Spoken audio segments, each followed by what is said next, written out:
let's give credit where credit is due. This success would not have been possible without the governor's Quick Action Closing Fund, what you created as a tool in the last session. You made these tools available for the state of Arkansas to be competitive. You trusted me. I asked you to do that, and you did it. And I ask you to replenish it, this time with $50 million over the next 2 years so that we can continue to be competitive and continue this progress.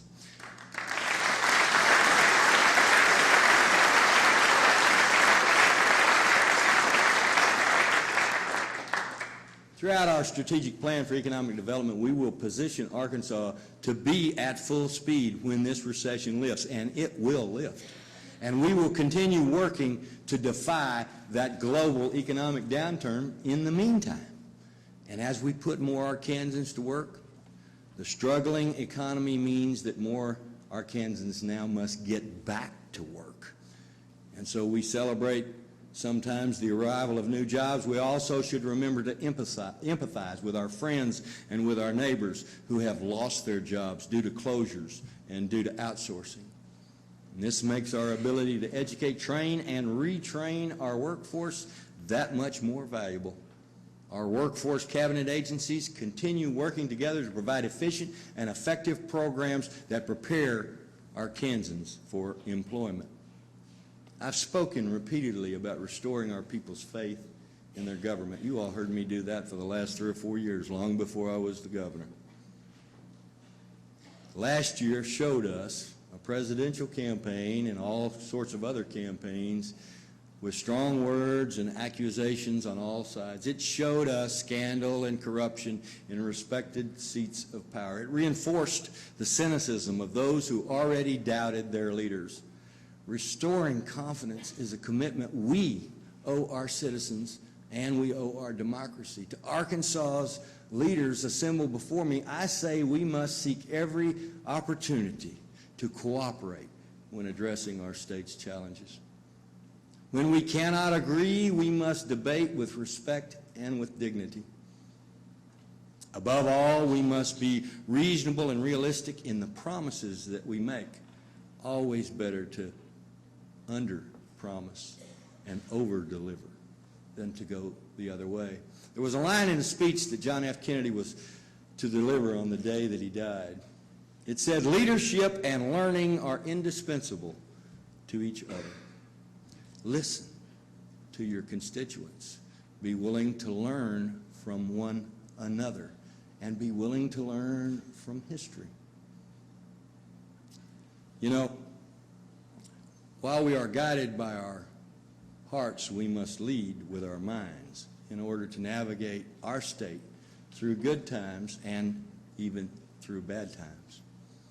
When I ran for governor, I made a promise to attack the Arkansas's regressive grocery tax. Attempts to remove or reduce this tax had failed for decades because the revenue that it generated proved to be too precious to give up. But together with this General Assembly, we passed the largest package of tax cuts in Arkansas history, including reducing that grocery tax by half.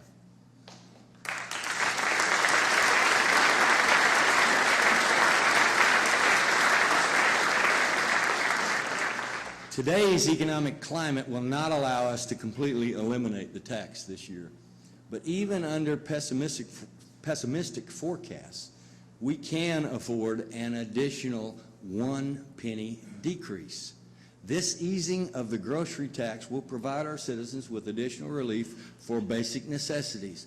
But even more important than the relief that it provides, even more important than the revenue that is lost, even more important than the sheer numbers, it shows our continued dedication to eradicate this onerous tax and restore our people's faith in their government and their leaders by doing what we said we were going to do. It's more important to keep your word than it is anything else, and that's what we need to do in this session. And I know it's going to be tough for some of you, but I ask you to join me. We can do this. We can afford to do this, and I ask for your help.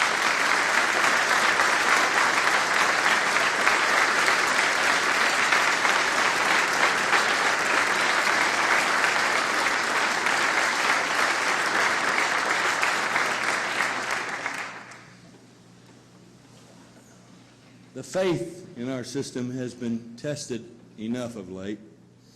Oil prices skyrocketed in 2008, and we shook our heads and sometimes our fists at the record prices that we paid for gasoline and for diesel, especially over the summer months. 6 months later, we are shaking our heads again at those same prices as they plummet to levels we thought they would never return to. However, we know that gas prices won't stay low always because oil-producing companies or oil-producing countries won't let them. OPEC has already reduced their supply in an effort to bring back higher prices and to increase their profits. In our nation, this activity would be prosecuted as antitrust, and the Attorney General would be after them right now. When a collection of foreign nations is involved, it amounts to international blackmail. Now, we can't change OPEC, but as Arkansans and as Americans, we can change the game.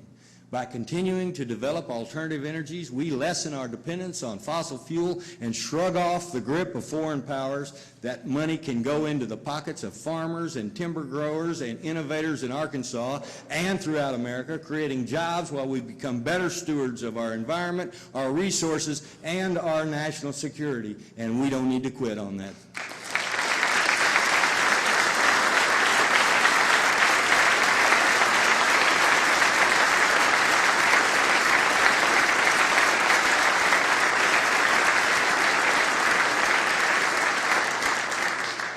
Alternative fuels are only part of the solution. We must also conserve energy and operate more efficiently to preserve our natural resources and to lower our costs.